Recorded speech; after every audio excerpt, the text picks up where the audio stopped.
Wow, it's really beautiful out here in the woods. I sure hope I don't get murdered. Perhaps I should get naked. Shh. What's that? Oh no!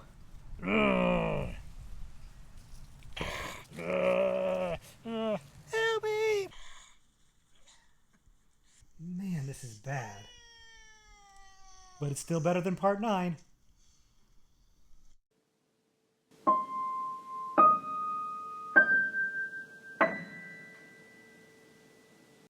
Hey everybody, welcome to the Horror Movie Syllabus.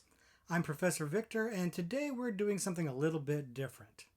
For those of you that are new to the Horror Movie Syllabus, you might not realize that we're doing something a little bit different, but I encourage you to check out our introduction video in the description below so that you can see what we're all about here.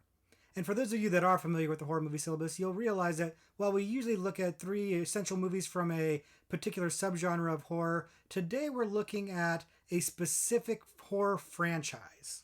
Those of you that saw the Slasher Icons video know that Friday the 13th was one of our selections as an essential slasher icon film. In that video, I talked a lot about the original film, but I didn't go too much into the sequels. At the time, I said that I'd maybe do another video exploring the sequels a little bit more deeper, and that's this video.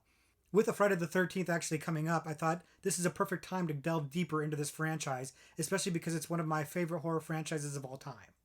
Now, there are plenty of Friday the 13th videos on YouTube going into everything from the making of the movies to the quality of the movies, the plot holes, the timelines, and they're all great. I love all of those videos. I like to watch them all the time. So I'm planning on trying to avoid those kinds of topics in this video and instead focus on what the Horror Movie Syllabus usually focuses on, which is the essential films, the noteworthy films, the must-see films of the franchise.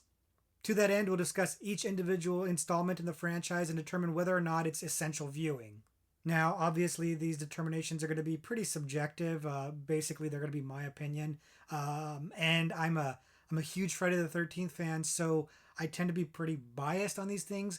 I'm going to do my best to be a little bit more objective than I would normally be, but I still have a feeling I'm going to say more of them are essential than maybe other people might say. And that's actually kind of the case with the Horror Movie Syllabus in general.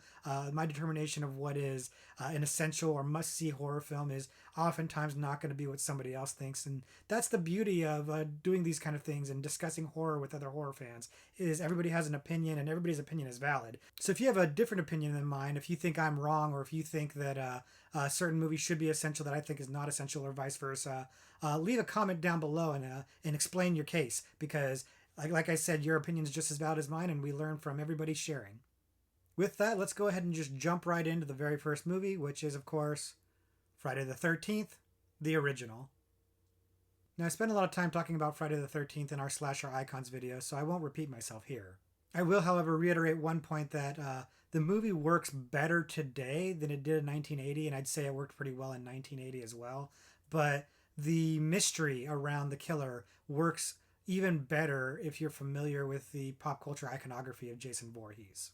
The movie's a taut, well-paced slasher film with likable characters that are just engaging enough that you actually kind of care when they get murdered. It's a well-made movie with excellent gore effects from Tom Savini, and it's a lot of fun.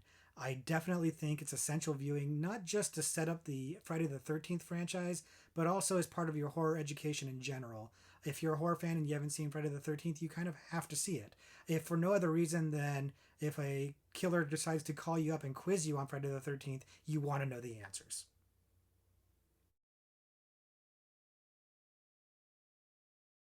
Moving right along to the second film in the series, Friday the 13th Part 2.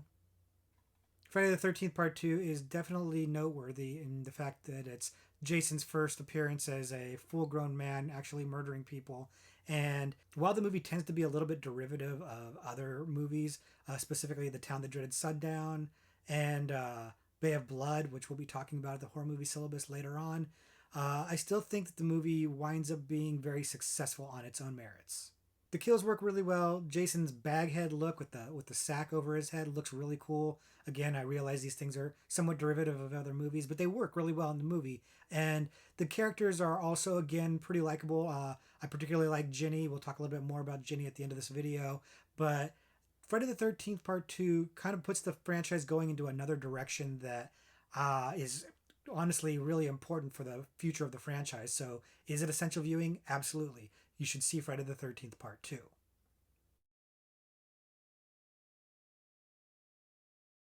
Next, we're talking about Friday the 13th Part 3 in 3D. Now, as that title tips you off, the movie was done in 3D, and the 3D gimmick overpowers the movie. Most fans will tell you this, that a lot of the running time of the movie is spent putting objects like right into the camera, like to come out at you. And as you can tell from what I'm doing right here, if there's no 3D effect, this is just kind of dumb. Like, it doesn't really enthrall you if there's nothing coming out of the screen. So it gets old pretty quick. There's also maybe one of the worst characters in Friday the 13th history in the movie, the character of Shelly, who I understand is iconic and extremely noteworthy in his own right, because he's where Jason gets the iconic hockey mask from. But man, Shelly sucks. He's just really annoying. So I will not be calling Friday the 13th Part 3 essential viewing. I would say skip it if you're trying to get through the series. Let me be clear. I love all the movies. I think you should watch all the movies because I'm a Friday the 13th apologist.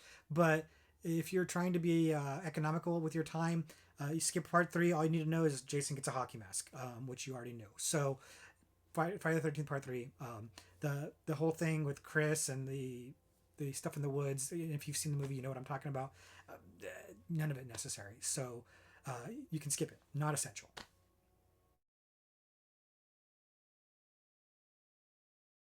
The next film in the franchise is a fan favorite, Friday the 13th Part 4, the final chapter. And for those of you who are new to the Friday the 13th franchise, you're probably thinking, final chapter? Isn't there like 12 of these? And you are correct. At the time of this filming, there are 12 Friday the 13th movies, and this is number 4. But it was probably intended to be, in fact, I know it was intended to be the final Friday the 13th movie at the time. And there was a reason to keep going. Money, money, money. And I'm glad that it did, frankly, because I love these movies. But Friday the 13th Part 4 at the time was supposed to be the final one, and I bought into that. I was probably like 8 years old, maybe 9. When this movie came out, I saw it in the theaters. I think it's the first Friday the 13th movie that I saw in the theaters as opposed to on home video as like an 8-year-old. And I loved it. I remember I went with my cousins, and we all saw the movie, sat in the front row because we were kids and stupid, wanted to sit in the front row. And we loved the movie, and afterwards we came out talking about what our favorite kills were in the movie, and we had to disqualify Jason's murder in the movie, because Jason gets murdered in this movie. I mean, he gets killed at the end of every movie, but in this case, it was supposedly the actual killing of him, and it really on screen looks like he is dead, dead, dead. So when we were having our debate, we had to exempt Jason because everybody agreed Jason's kill was definitely the best. So we had to exempt him from our debate. Again, we were like 8 years old. Which kill was the awesomest? Ridiculous, wildly inappropriate. But as a result, this movie has remained one of my favorites. Actually, it is my favorite, and it's remained that for years, ever since I was 8 or 9 years old. So, is it essential viewing? Yeah, it is absolutely essential viewing, and I'm not even biased in saying that because most fans will agree that if it's not the best Friday the 13th movie, it's at least one of the best Friday the 13th movies. You should absolutely see this one. It's incredibly well made. It's got Crispin Glover dancing in it. There's so many things to love about this movie. I'm effusive about my praise about this movie because it is, to me, it's the best of what Friday the 13th has to offer.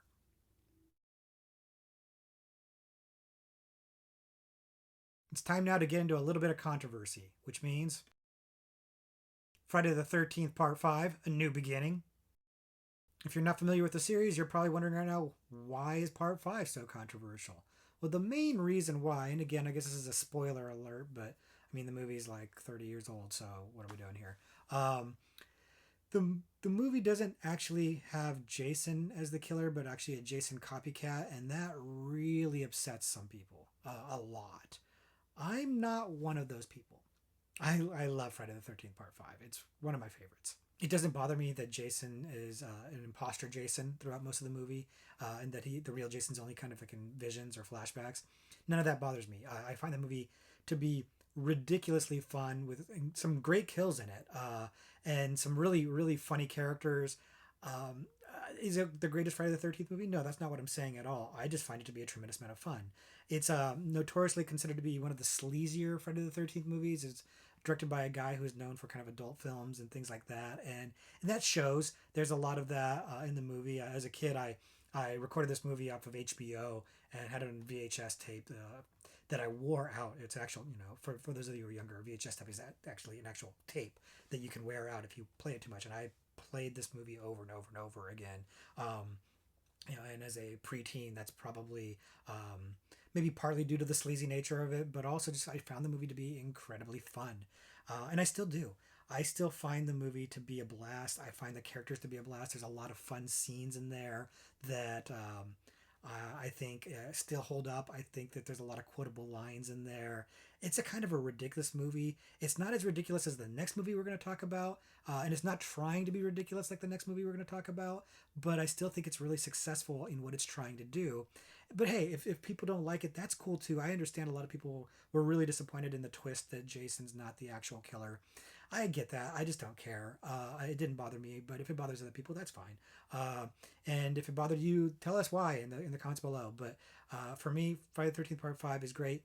That said, I told you I was going to try to be a little bit more unbiased in this video. So is it essential viewing? No, it is not essential viewing. You don't have to see Part 5. In fact, if there's a movie you could skip in this franchise, Part 5 is one of the most skippable movies in the franchise. I love it. I think it's fun. I definitely think it's good, and I would recommend it to people. But is it essential? No. Sadly, it isn't. It is not essential. But if you want to talk about a movie that most fans probably would say is essential, let's talk about Friday the 13th Part 6, Jason Lives. Now, as you can no doubt surmise from that title, the fact that fans were upset about Jason not being in the movie was quickly rectified. They wanted you to know right away, Jason's back in this movie. Please come back and see the movie. Don't stop watching the movies in this franchise. And it's a really good move because let's face it, we all want to see Jason in these movies. The thing about this movie that makes it so beloved by fans, myself included, is that it understands by part 6 what a Friday the 13th movie is and what fans want. It wants gore, it wants scares, it wants creative kills, it wants fun. And the movie leans into that hardcore. From the opening scenes where they resurrect Jason, a la the Universal Monsters Frankenstein via lightning, it's clear that this movie is a fresh take on the genre, or on the franchise specifically. A franchise that had gotten a little stagnant and stale with a formula that works but is very, very repetitive. I'll say it again, very repetitive. This movie kind of changed it up a little bit. Jason becomes a full-on zombie at this point, and the characters are fun, and it's the first time that actual kids, actual children are at the campground rather than just adultish camp counselors, which adds an extra layer of dread or tension to the movie. It's a lot of fun. I like Friday the 13th Part 6 a lot. Most people do, and it tends to be most people's favorite movie. So is it essential viewing? Yeah, absolutely. It's one of the best ones. It establishes the post-death Jason, or the unstoppable zombie Jason, and it's again another example of what the best of Friday the 13th can be. The best example of what the movies are all about. So definitely, it's a must see.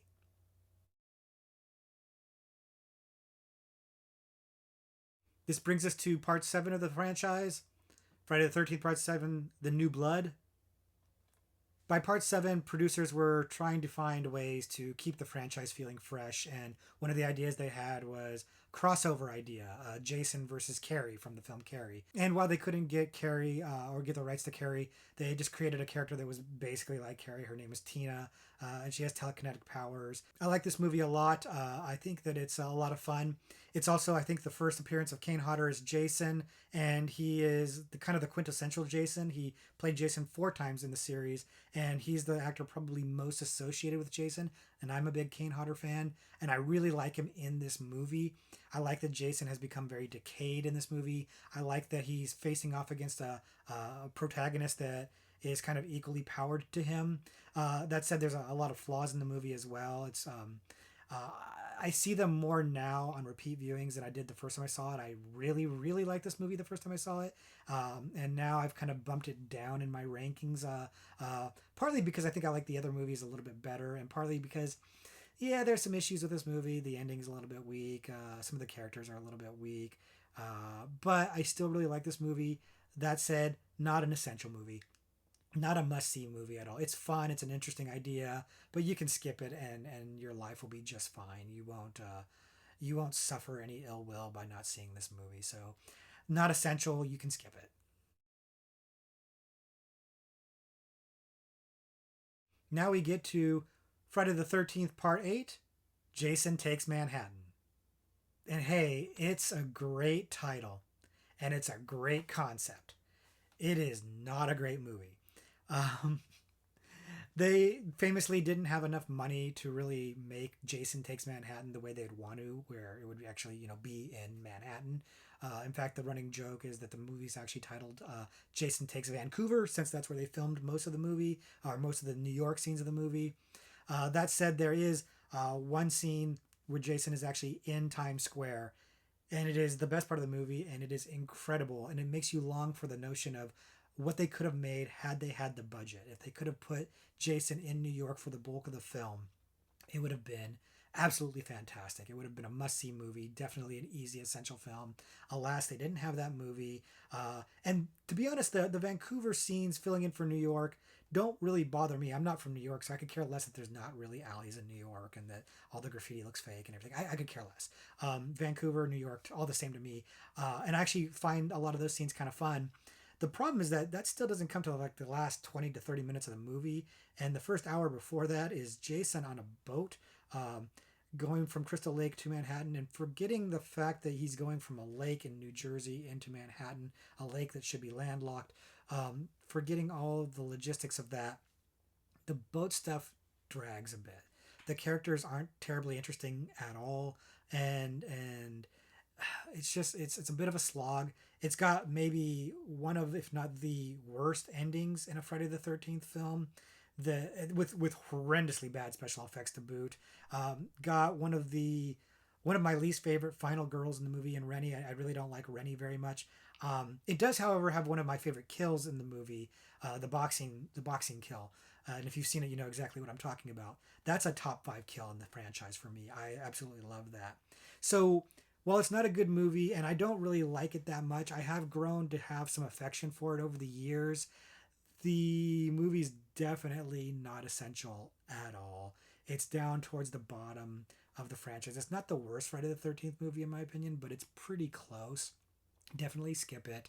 Not necessary at all. The franchise was on fumes at this point, and it's unfortunate, and it shows in this movie. It's not good. Like I said, there's some fun scenes in it, but you could probably find those fun scenes on YouTube and save yourself an hour and a half.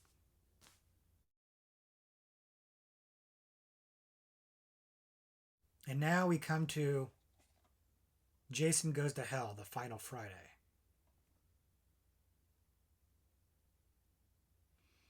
For those of you that don't know, the Friday the 13th franchise was owned by Paramount Studios and at this time got sold to New Line Cinema. And Sean Cunningham, the creator of the series, got control of it again and wanted to do yet another final chapter type ending of Jason. The problem was that they didn't actually write a Friday the 13th script. They took a script from some generic horror film and just kind of slapped Jason into it. They took this body swapping horror movie with a killer who swaps bodies and made that Jason, creating lore and legend around the character that came out of nowhere. 9 movies in, and now suddenly he's got a sister that we never heard about, and a special dagger that can kill him, and um, a cool hunter actually named Creighton Duke that's stalking him. That would have been really cool if he had been kind of popping up throughout the series. That would have been fantastic. The fact that he pops up in part 9 out of the blue is a little bit disappointing, but he is a cool character. But the movie just doesn't make any sense. It doesn't really align with the established continuity of the film, which the films were like the continuity in the movies are not great in general. Way better than the Halloween continuities, and we'll probably talk about that in another video. But the continuity of the Friday the 13th movies, while not bad, was still pretty good. And this was just out of left field. It starts out great. It has a really cool opening of the FBI trying to capture Jason, and it sets you up for what you think is going to be an awesome movie, and then takes a severe left turn, and it'll lose you fast. It's probably not the worst horror film in general. In fact, I've eased up on it in the years since I first saw it. But it's not a Friday the 13th film. It's just not. Like I said, there's a formula to these movies, and while it's a repetitive formula, it is a formula that fans expect and that works. And by diverging so greatly from the formula without any kind of advance warning, it just doesn't really work at all. In fact, if you saw my video on postmodern horror films, you heard me talk about in the 90s kind of being turned off to horror, being kind of over horror. This is the movie. More than any other movie, this is the movie that made me so angry that I was just kind of like, you know what, I'm done. I'm over these terrible slasher sequels. I'm done. And then Scream came and saved horror, and saved Professor Victor, and saved the horror movie syllabus. But this movie was so bad at the time that I almost gave up. I did actually give up for a little while, and watch the postmodern video. You can hear the story in full. But I've forgiven it a little bit. I've actually watched it voluntarily in the past, but it's still a hard watch for me, because it's just not Jason. It's not what you want to see in a Friday the 13th movie. So absolutely, definitely not a recommend. Definitely not essential. Do not see it. It's got a great opening and a really fun stinger ending. Check those out on YouTube. Yeah, skip it. Definitely skip it. You'll thank me later. Skip it.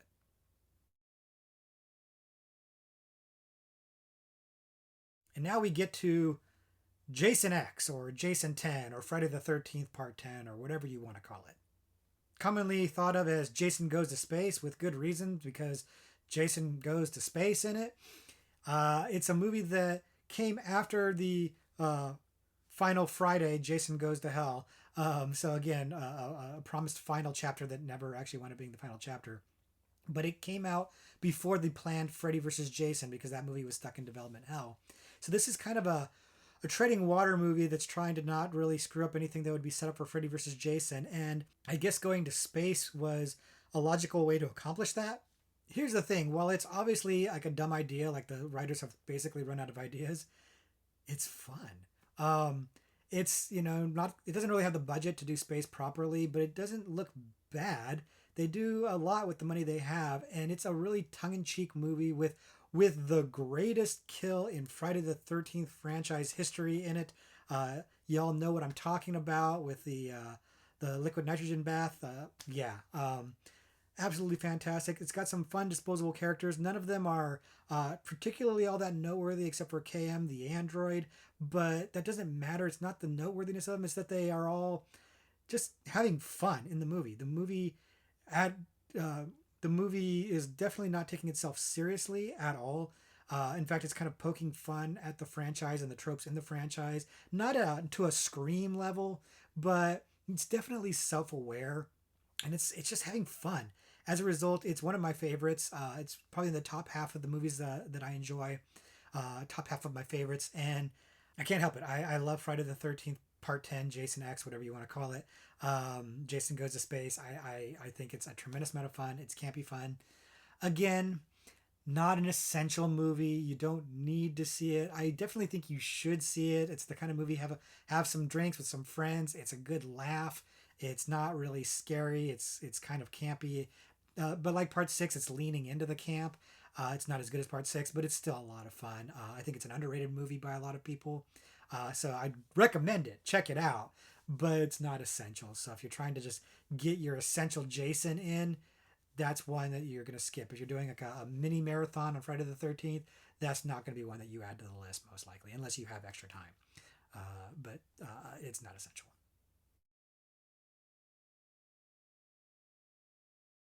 And now the next movie we're going to talk about is the 11th movie in their franchise, Freddy versus Jason. The long-awaited movie Freddy vs. Jason. It took a long time to get this to come to fruition. People had wanted to see Freddy and Jason face off for years, and that desire was fueled by the end of Jason Goes to Hell, where they had the cameo of Freddy's glove at the end, which is a lot of fun. The problem, of course, was a rights issue for a long time. Freddy was owned by New Line Cinema, and Jason was owned by Paramount. But when New Line acquired the rights to Jason, it greenlit Freddy vs. Jason to happen. But then they had script problems for a long time. I'm not going to go into this for too long because there are other documentaries and what videos and whatnot that can explain this better and in more depth than I can. It's all interesting stuff. You should check it out. But they finally got a script together. They finally released it, and I love it. It was a huge hit. I think fans are polarized on this. I think a lot of fans love it. A lot of fans kind of find it falling short or are just kind of about it. I'm one of the fans that loves it. I like the fact that it's set up in a way that you can make an argument that Jason is the winner in this face-off, or you can make the argument that Freddy is the winner in this face-off. Spoiler alert, it's Jason. Jason wins. I'm biased, of course. But I like the fact that it kind of did a lot to try to satisfy fans of both series and give each of them something to be excited about. The characters in the movie are not awesome, but I like a lot of the actors. I love Catherine Isabel, who's in the movie, but she's not in it long enough, and that's a shame. How do you have Catherine Isabel in a Friday the 13th movie and not use her as the final girl?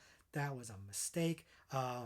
That said, Monica Keena is somebody I'm a fan of, and I like her in the movie. She gets some god awful lines to say. Some of the dialogue is really bad in the movie. In fact, I actually met Shannon and Swift, the duo that wrote the movie, and I met them at a convention, and they told me that while the movie is their script, it was given a rewrite after they finished it that was not credited, and they cringe because some of that dialogue that's in there is not only bad but also some offensive language in there. Kelly Rowland's line about Freddy, in particular, fairly offensive, especially by today's standards. And they disavow all of that, and I support them on that. I think that given how difficult it was to pull these two characters together, I think they came up with a script idea, a story idea that worked really well. It doesn't make 100% sense, again, in terms of the continuity of Friday the 13th, the established lore of Jason Voorhees. Giving Jason a weakness of being afraid of water makes some sense, but it's not in continuity. It doesn't make sense. We've seen him in the water plenty of times, but it worked. It worked for what they were trying to do and trying to mush these two franchises together in a way that would honor both franchises. I love it. I think it's fantastic, and I'm going to say it's essential viewing. It's the biggest, most successful Friday the 13th movie because it's also combined with Nightmare on Elm Street. But it's also the first time you saw two big horror icons go toe to toe like this, and the fact that it's successful, or at least mostly successful, is noteworthy and should be appreciated.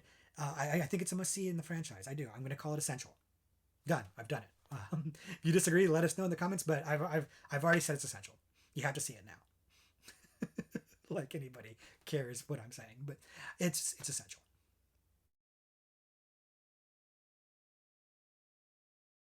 And the last installment in the Friday the 13th franchise that we're going to talk about, because it's the last installment as of the video that we're making right now, the 2009 remake just titled Friday the 13th.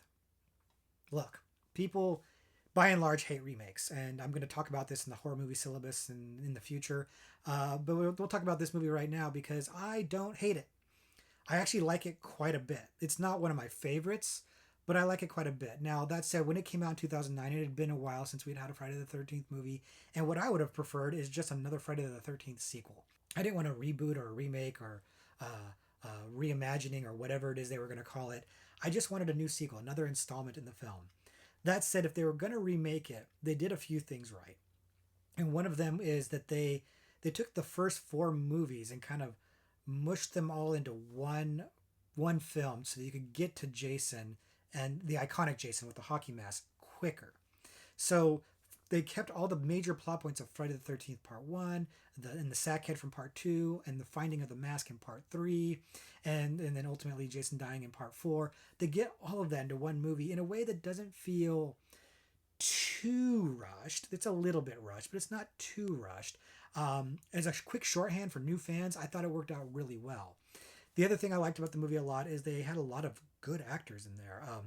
A lot of them are recognizable from television shows I like. For example, Jared Padalecki, he's the star. He's from Supernatural right here. Love that show. It had Daniel Panabaker from The Flash. It had Ben Feldman from Superstore, I think that's his name. But yeah, it has a lot of good actors in there. Juliana Gill, who is really noteworthy in the movie. She's maybe one of the best Friday the 13th girls that is not a final girl in the movie, in my opinion. Has a guy, and I don't know the name of the actor because I'm stupid and didn't look it up before this video, but he's basically, I call him blonde Tom Cruise because he looks like young Tom Cruise, and he kind of plays the jerk of the movie. And he's absolutely fantastic in the movie. I love him.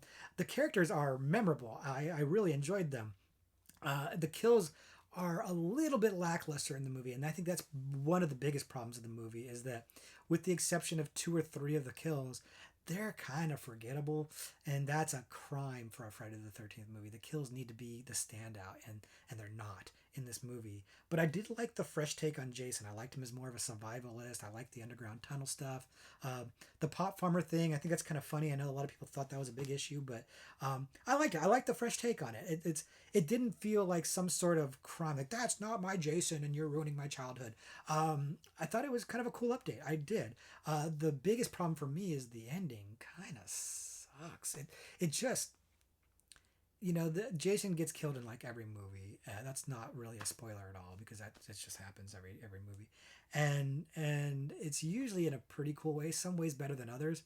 This is probably the least noteworthy, least memorable, least interesting way that Jason's ever been killed. It's really disappointing, and I remember even at the time walking out of the theater going, man, they were so close to having what I thought would have been a really great film, and now I just think it's kind of good. And so that's what I say. It's a good movie. Not essential at all, of course. It's a reboot of the other movies. You don't need to see it in the slightest. You can just ignore it, pretend it doesn't exist. A lot of fans do ignore it and pretend it doesn't exist. And you can do the same. If you wanted to just get a taste of what Friday the 13th is about, you could watch this movie. It'll give you like a shorthand of the first 4 films, and that's kind of cool. But you're not going to really get the feel of it because it's a very slick and well-made movie. It looks like a modern film. It doesn't have the charm of the practical effects and things that they had in the original films, which to me is a key piece of Friday the 13th. If and when they make another Friday the 13th movie, I hope that they kind of go back to practical effects and kind of the lower budget, lower grade looking film, rather than this slick produced Michael Bay, Platinum Dunes looking feel for the movie, because I think that the original aesthetic works better for the movies. But that's just me being, get off my lawn, old man kind of thing. If you don't think that that's a problem, or if you prefer the look, I have some friends that won't even watch movies that come out before 1990, so if you prefer a slicker look, maybe this is the one for you. So it's definitely something you could watch if you wanted just a taste of Friday the 13th, wanted to know what this Jason guy's all about. Yeah, check it out. I would definitely say it's worth a recommend in that sense, but not essential for the franchise at all. Definitely not a must see. So just as a recap for the essential Friday the 13th movies that we're talking about, we're going to say part 1, part 2, part 4, part 6, and Freddy versus Jason are the must see. That's not too much. That's 5 movies for you to watch. That's not an overly burdensome assignment for you. So those are the ones that I think you have to see for the Friday the 13th franchise, and the other ones you can just go ahead and skip. While we're talking about the Friday the 13th films, I know that a lot of people like to rank the films and a lot of people like to see them ranked. So I'll go ahead and give my rankings with the caveat that my rankings tend to change over time. I just kind of, I rewatch a movie and go, you know what, I want to bump that one up or I want to bump that one down. What doesn't change is my favorite and my least favorite. Those two tend to stay the same. So my favorite is definitely part 4, followed closely by part 6. Then I'll go with part 5 actually, which I know is a little bit controversial, but I stand by it. I do love that movie. Then I'll go part 1. Then I'll go Jason X, Jason in Space, love it.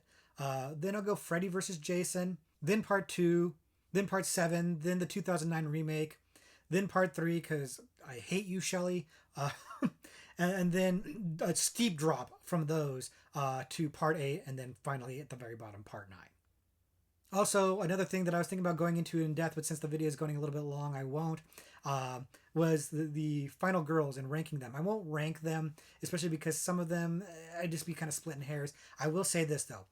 My favorite final girl is definitely Ginny from part two. Amy Steele plays her great. She's really smart as well as tough. I love Ginny. While part two is kind of in the middle of the rankings for me, Ginny is definitely my number one final girl.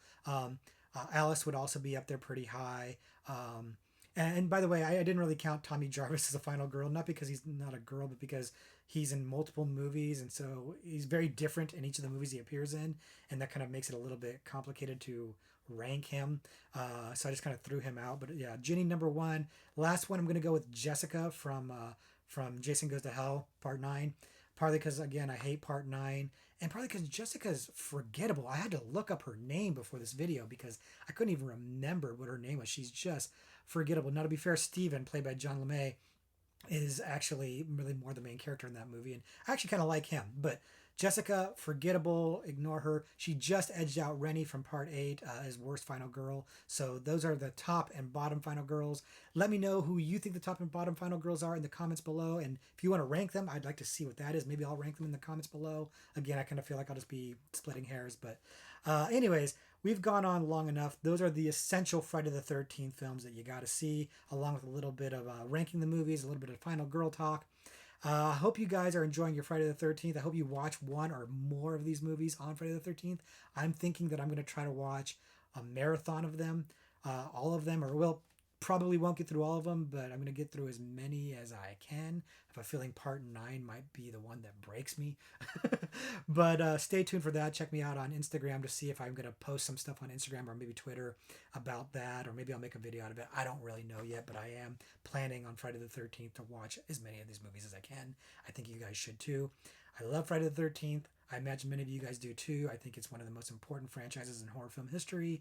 Thank you guys very much for attending. Thank you for your attention. Thank you for any comments or any input that you want to put in the comments below. And I appreciate you all. Class dismissed.